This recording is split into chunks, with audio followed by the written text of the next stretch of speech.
तेलंगाना के सिरिसिल्ला में ration dealers की उम्मीदवार पेट्रोल की बोतलों के साथ पानी की टैंक पर चढ़कर एहतजाज दर्ज किया।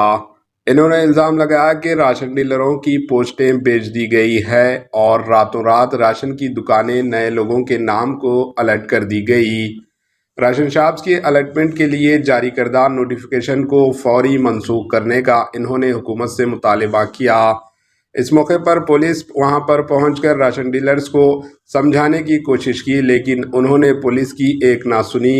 इन्होंने पुलिस से कहा कि राशन के अलर्टमेंट के लिए जारी करदा नोटिफिकेशन को फौरी मनसूख करने का इन्होंने मुतालिबा किया। Bureau report, HN news.